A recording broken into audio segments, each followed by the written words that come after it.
নতুন নিয়মের উপর বাইবেলের পাঠের এই সিরিজে আপনাকে স্বাগতম। এই ৪২টি পাঠে আমরা ৪টি সুসমাচারে প্রদত্ত প্রভু যিশুর ইতিহাস সম্পর্কে শিক্ষা দেব। আমরা বেথলেহেমে খ্রিস্টের নতনম্র জন্মের পূর্ববর্তী দিনগুলি দিয়ে শুরু করব। এরপর আমরা তাঁর আশীর্বাদ ধন্য পরিচর্যা, তাঁর কষ্টভোগ, তাঁর মৃত্যু এবং পুনরুত্থান সম্পর্কে আলোচনা করব। পৃথিবীতে তার নতনম্র জীবন তার স্বর্গারোহণের মাধ্যমে শেষ হয় এবং এর পরে পবিত্র আত্মার আশীর্বাদপূর্ণ বর্ষণ আমরা লক্ষ্য করতে পারি। পরিশেষে আমরা সর্বকালের সর্বশ্রেষ্ঠ সুসমাচার প্রচারক প্রেরিত পৌলের আহ্বান এবং পরিচর্যা সম্পর্কে শিক্ষা দেব। এই শেষ পাঠগুলি প্রেরিতদের কার্যবিবরণী থেকে শেখানো হয়েছে এবং পৌলের মিশনারি যাত্রাগুলি এর মধ্যে অন্তর্ভুক্ত রয়েছে। এই বক্তৃতাগুলির সাথে উপস্থাপিত প্রশ্ন এবং তত্ত্বজ্ঞান অনুশীলনগুলির সাথে পাঠ্য নির্দেশিকাটি ব্যবহার করতে ভুলবেন না। আমরা আশা করি এই পাঠগুলি আপনার জন্য আশীর্বাদের কারণ হবে। ধন্যবাদ। খ্রিস্টের জীবন ও পরিচর্যা সম্পর্কে আমাদের বাইবেল অধ্যয়নের পঞ্চম পাঠে আমরা বাপ্তিস্মদাতা যোহনকে প্রান্তরে এক রব হিসাবে দেখতে চাই। এই পাঠের জন্য আমি আপনাকে শাস্ত্রের দুটি অংশ দেখতে এবং পড়তে বলবো। প্রথমটি মথি ৩য় অধ্যায় এবং দ্বিতীয় অংশটি লুকের ৩ অধ্যায় ১ থেকে ২২ পদ পর্যন্ত। বাপ্তিস্মদাতা যোহন জর্দন নদীর ধারে প্রান্তরে প্রচার করতে এসেছিলেন। জন্মগতভাবে যোহনের একজন যাজক হওয়ার কথা ছিল। তার বাবা একজন যাজক ছিলেন, তাই তিনি একজন যাজক বংশের লোক ছিলেন এবং একজন যাজক হওয়ার কথা ছিল। কিন্তু ঈশ্বরের যোহনের জন্য অন্য পরিকল্পনা ছিল। ঈশ্বর তার জন্মের সাথে সাথেই বলেছিলেন যে তিনি একজন ভাববাদী হবেন। তিনি যিশুর পথ প্রস্তুত করার জন্য প্রভুর আগে আগে যাবেন। আর তাই যখন যোহনের বয়স ৩০ বছর হয়, তখন ঈশ্বর তাঁকে ভাববাদী হিসাবে প্রচার করতে ডাকেন। আর তারপর আমরা দেখি যে যোহন সেই মরুভূমি থেকে বেরিয়ে আসেন যেখানে তিনি ৩০ বছর বয়স পর্যন্ত ছিলেন এবং উটের লোমের পোশাক পরে এসেছিলেন। বন্য মধু ও পঙ্গপাল খেতেন।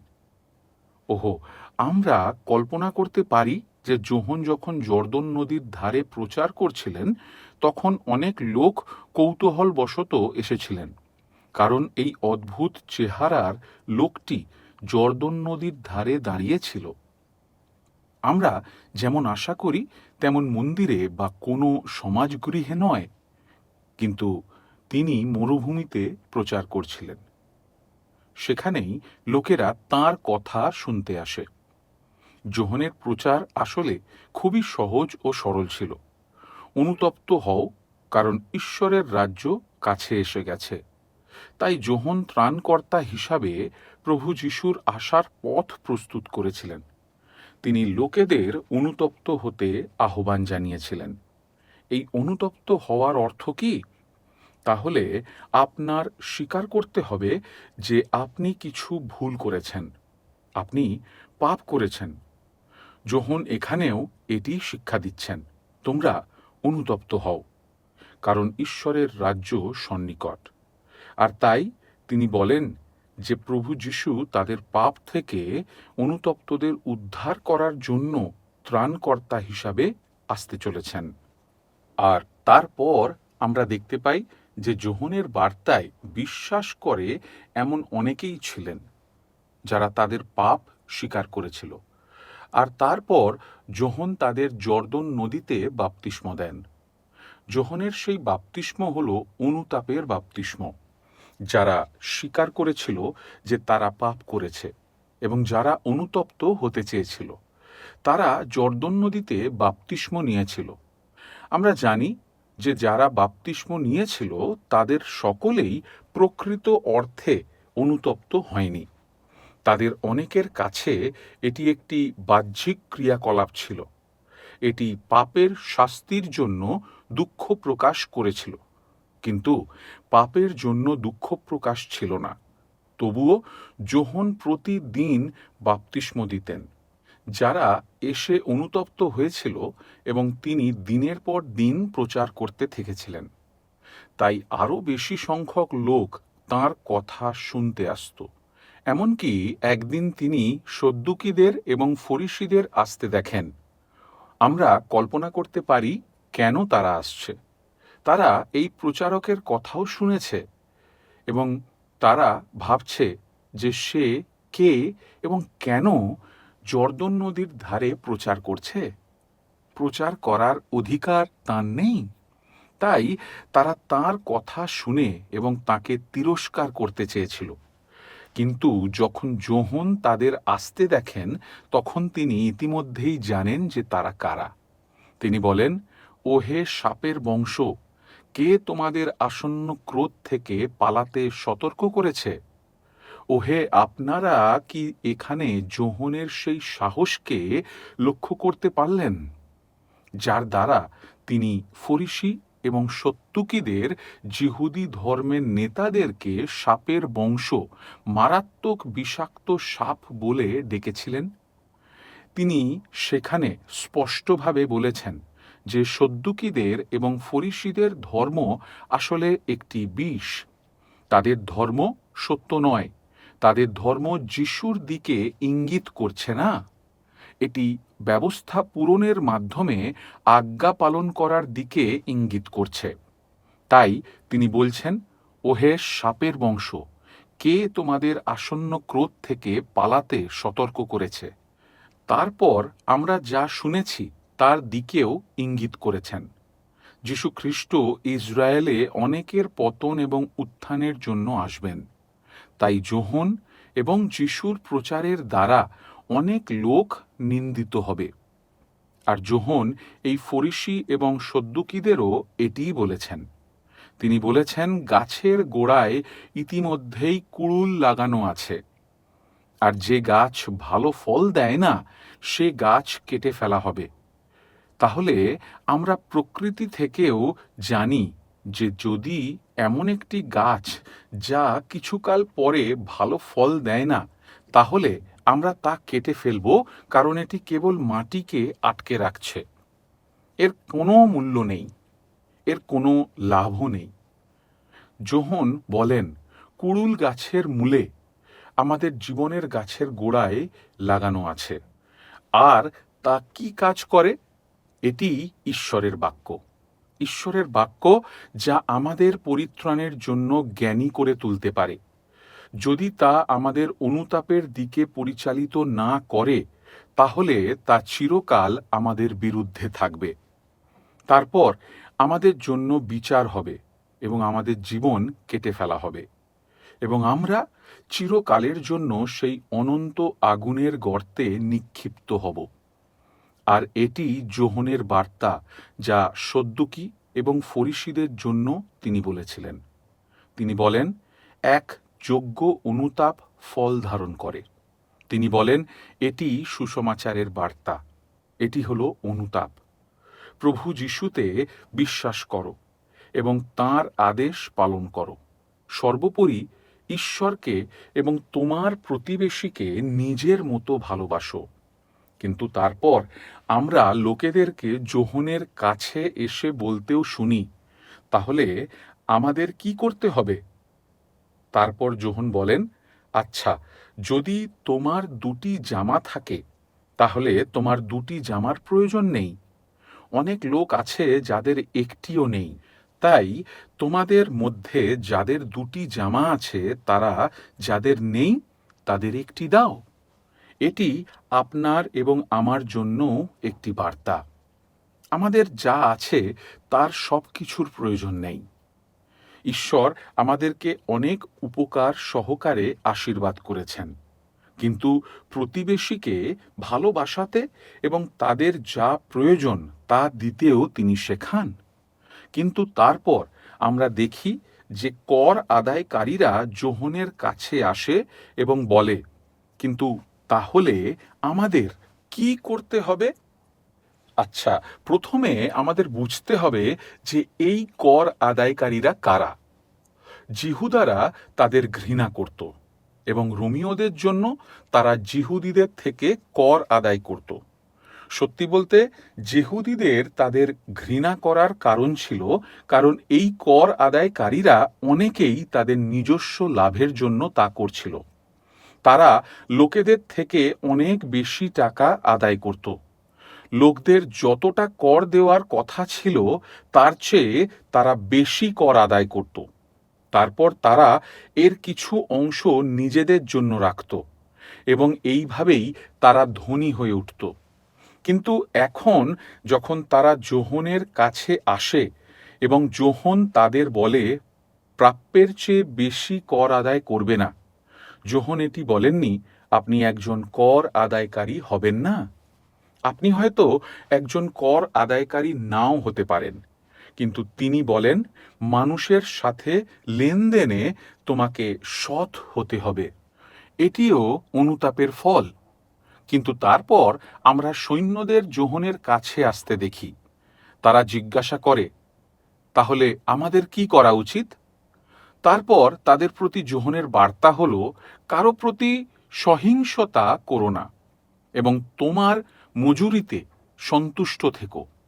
তাহলে আপনি কি শুনছেন যে যোহন বলেননি তুমি একজন সৈনিক হবে না। আপনি এখনও একজন সৈনিক হতে পারেন এবং আপনার দেশের জন্য লড়াই করতে পারেন, কিন্তু মানুষের প্রতি হিংস্রতার সাথে আচরণ করা সঠিক নয়। তাদের সাথে কঠোর বা নিষ্ঠুর আচরণ করো না এবং বিশেষ করে লুণ্ঠন ও চুরি করো না, বরং তোমার মজুরিতে সন্তুষ্ট থাকো।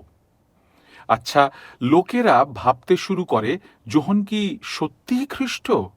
আর তারা তাকে জিজ্ঞাসা করে, তুমি কি খ্রিস্ট? তারপর তিনি তাদের বলেন, না, কিন্তু আমি অনুতাপের জন্য জলে বাপ্তিস্ম দিই, কিন্তু আমার পরে একজন আসছেন, তিনি আমার চেয়েও শক্তিশালী, আমি তাঁর জুতা খোলার যোগ্য নই। তিনি বলেন, যখন তিনি আসবেন প্রভু যিশু, তিনি তোমাদের পবিত্র আত্মায় বাপ্তিস্ম দেবেন। ভবিষ্যতের পাঠগুলিতে আমরা এটিও দেখতে পাব। কিন্তু আজ আমরা যিশুকে যোহনের কাছেও বাপ্তিস্ম নিতে আসতে দেখব। এখন আপনি জিজ্ঞাসা করবেন, সত্যি ঈশ্বরের পুত্র যিশু, তাঁর কি অনুতাপ করে বাপ্তিস্ম নেওয়ার প্রয়োজন আছে? না, আমরা জানি যে যিশু পাপমুক্ত, কিন্তু সেই কারণেই তাকে বাপ্তিস্ম নিতে হবে। তিনি নিজেই এটি বলেন। যোহন যখন প্রথম যিশুকে বাপ্তিস্ম দিতে অস্বীকার করেন, তখন যোহন বলেন, আমার আপনার কাছ থেকে বাপ্তিস্ম নেওয়া দরকার, কিন্তু আপনি আমার কাছে এসেছেন। তারপর যিশু বলেন, এখন তাই হোক, কারণ আমি এসেছি ব্যবস্থা পালন করতে এবং সমস্ত ধার্মিকতা সম্পাদন করতে। তাই মধ্যস্থতাকারী হিসাবে যিশু হলেন ঈশ্বর, কিন্তু মানুষও। কিন্তু একজন মানুষ হিসাবে তাকে ব্যবস্থা পালন করতে হবে, আজ্ঞা পালন করে তার লোকেদের মুক্তি দেওয়ার জন্য তাকে মূল্য দিতে হবে। কেবল যিশুই সেই আজ্ঞা পালন করতে পারেন। সেই কারণেই আমরা দেখতে পাই যে প্রভু যিশুর জীবনকালে তিনি সমস্ত আজ্ঞা পালন করেছিলেন। তারপর তিনি বলেন যে সমস্ত ধার্মিকতা সম্পাদন করবেন, যাতে কেউ কখনো তাঁর বিরুদ্ধে কিছু বলতে না পারে। তিনি বলেন, এখনই তাই হোক। তাই যোহন এবং প্রভু যিশু জর্দন নদীতে নামেন। সেখানে আমরা প্রভু যিশুকে বাপ্তিস্ম নিতে দেখি। যিশু জল থেকে বেরিয়ে আসার সাথে সাথেই আকাশ খুলে যায় এবং আমরা একটি পায়রা দেখতে পাই। পবিত্র আত্মা পায়রার আকারে নেমে এসেছিলেন, কিন্তু আমরা একটি কণ্ঠস্বরও শুনতে পাই, স্বর্গ থেকে নেমে আসা একটি উচ্চ কণ্ঠস্বর, এই আমার প্রিয় পুত্র, যার উপর আমি সন্তুষ্ট। এখানে তৃত্ব ঈশ্বরের একটি উদাহরণ দেখতে পাই। কঠিন শব্দ, কঠিন ধারণা। অনেকেই এটি নিয়ে প্রশ্ন তোলে, সন্দেহ করে অথবা বিশ্বাস করে না। কিন্তু যখন আমরা তৃত্ব ঈশ্বরের কথা বলি, তখন এটি তৃত্ব ঈশ্বর পিতা, পুত্র এবং পবিত্র আত্মা। এখানে আমাদের তৃত্ব ঈশ্বরের একটি উদাহরণ আছে, কারণ পিতা স্বর্গ থেকে কথা বলেন, এই আমার প্রিয় পুত্র। প্রভু যীশুখ্রিস্ট হলেন সেই পুত্র যিনি বাপ্তিস্ম নিচ্ছেন। তারপর পায়রাটি ঈশ্বরের আত্মা হিসাবে যিশুর উপর নেমে এসেছিল। সেখানে আমরা প্রভু যিশুর বাপ্তিস্মে তৃত্ব ঈশ্বরকে দেখতে পাই। এখন আমাদের উপসংহারে আসতে হবে, কিন্তু আমাদের একটি প্রশ্ন আছে। দেখুন, যিহুদিরা ভেবেছিল যে তারা অব্রাহামের সন্তান, তারা চুক্তির সন্তান ছিল এবং তাই তারা রক্ষা পেয়েছিল, তারা ঈশ্বরের সন্তান ছিল। কিন্তু যোহন তাদের সতর্ক করে বলেন, না, চুক্তির অংশীদার হওয়ার জন্য ত্বকচ্ছেদ যথেষ্ট নয়, তবে তোমাদের অবশ্যই নতুন জন্মগ্রহণ করতে হবে, আমাদের নতুন জন্ম লাভ করতে হবে। যোহন আরও বলেন, বিশেষ করে ফরিসি এবং সদ্দুকীদের উদ্দেশ্যে তিনি বলেন, ঈশ্বর পাথর থেকেও সন্তান উৎপন্ন করতেও সক্ষম। তাই আমাদের এও সতর্ক থাকতে হবে যে আমরা যেন আমাদের বাপ্তিস্মের উপর নির্ভর না করি যে আমরা চুক্তির অধীনে আছি, কিন্তু প্রকৃতপক্ষে আমরা চুক্তির অধীনে নেই। ঈশ্বরের প্রকৃত সন্তান হওয়ার জন্য আমাদের অবশ্যই নতুন জন্ম নিতে হবে। তারপরে আমাদের প্রকৃত অনুতাপও শিখতে হবে। তাহলে কেবল সেই পবিত্র আত্মাই পাপ, ধার্মিকতা এবং বিচার সম্পর্কে চেতনা দিতে পারেন। যখন প্রভু পাপের জন্য সেই প্রকৃত দুঃখ প্রকাশ আমাদের মধ্যে আনেন, তখন তিনি যিশু এবং যারা যিশুকে খুঁজে পান এবং তাঁর রক্তের শক্তি তাদের সমস্ত পাপ থেকে ধুয়ে পরিষ্কার করার জন্য তাদের প্রতি সত্যিকারের অন্বেষণ করেন। তারাও ফল উৎপন্ন করবে, অনুতাপের যোগ্য ফল, সেই সমস্ত ফল যা তারা সর্বোপরি ঈশ্বরকে ভালোবাসার জন্য এবং আপনার প্রতিবেশীকে নিজের মতো করে আমাদের চারপাশের লোকদের প্রতি ভালো করার জন্য হবে, যাতে আমাদের চারপাশের সমস্ত মানুষ আমাদের কাজে, আমাদের কথায় নয়, আমাদের কাজে দেখতে পারে যে আমরা ত্রাণকর্তা যীশু খ্রিস্টের অনুসারী। ধন্যবাদ।